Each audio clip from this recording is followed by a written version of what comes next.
Welcome to Timeline Video 4, Signs in the Earth and in the Heavens. In this video, we'll be focused on events covered in Revelation 6, 12 through 17, and D&C 88, 87 through 93, which focus on the signs in the earth and in the heavens, to include the disappearance of the rainbow.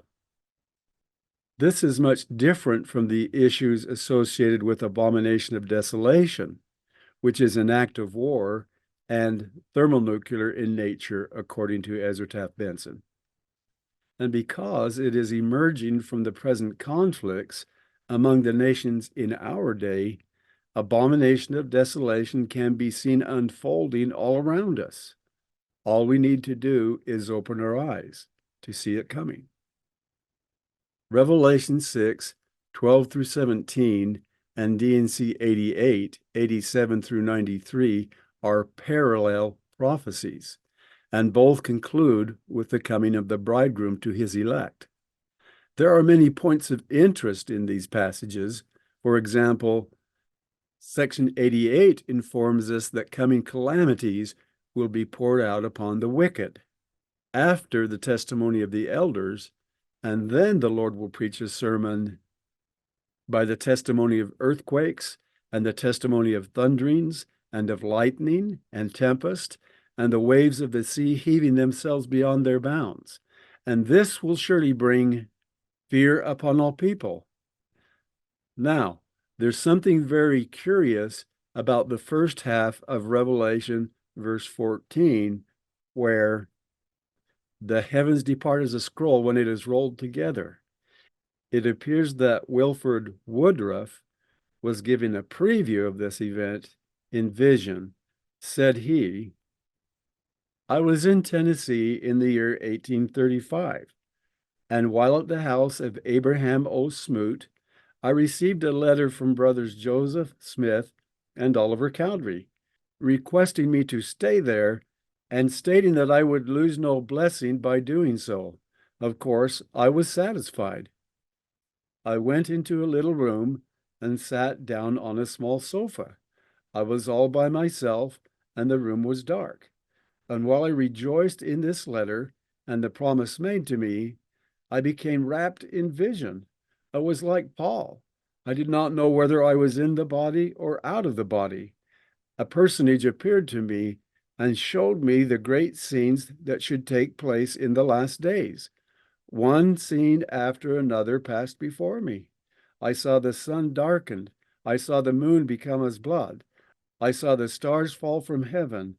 I saw 7 golden lamps set in the heavens, representing the various dispensations of God to man, a sign that would appear before the coming of Christ. I saw the resurrection of the dead." In the first verses of both Revelation and section 88, we read, "And I beheld when he had opened the 6th seal, and lo, there was a great earthquake, and the sun became black as sackcloth of hair, and the moon became as blood." And from D&C, "For not many days hence, the earth shall tremble and reel to and fro as a drunken man, and the sun shall hide his face, and shall refuse to give light, and the moon shall be bathed in blood." The contents of these two verses leave no doubt in the mind that they are describing the very same sequence, although John makes it clear that this sequence unfolds in the 6th seal. But we know that it is the very end of the 6th seal, because it leads to the coming of the bridegroom, who has authority and will open the 7th seal. The extent of the shaking and quaking of the earth is extensive. John says in verse 14, "And every mountain and island were moved out of their places." It is self-evident that this great earthquake, with all of its shaking and quaking, will trigger tremendous volcanic eruptions on a scale that we have not seen before, and will spew many megatons of material into the upper atmosphere, thus darkening the sun and creating a blood-red moon for all to see. And so we ask, Could these conditions also lead to the disappearance of the rainbow? Just as we see no rainbow on an overcast day with no direct sunlight, likewise, great amounts of dust in the upper atmosphere would have the same effect. In other words, no direct sunlight, no rainbow. And of the rainbow, Joseph Smith said, "The Lord hath set the bow in the cloud for a sign that while it shall be seen, seed time and harvest, summer and winter shall not fail. But when it shall disappear, woe to that generation, for behold, the end cometh quickly." Here the prophet doesn't mention the word year at all. He just says that when the rainbow shall disappear, the end cometh quickly. Both John in verse 17 and verses 92 and 93 of section 88 point to the coming of the Lord. John says, "For the great day of his wrath is come."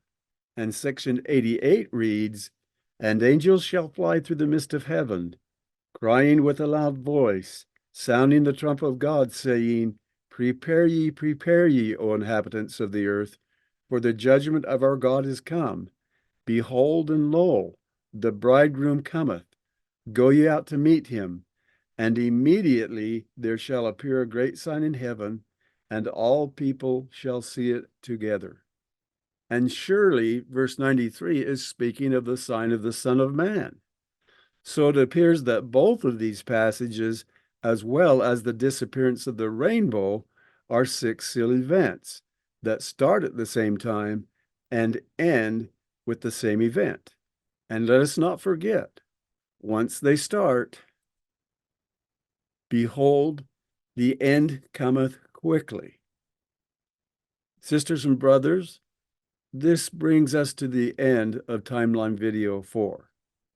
Please take a second to subscribe to the Millennial Dawn channel or share a link with friends and family. See you in the next episode.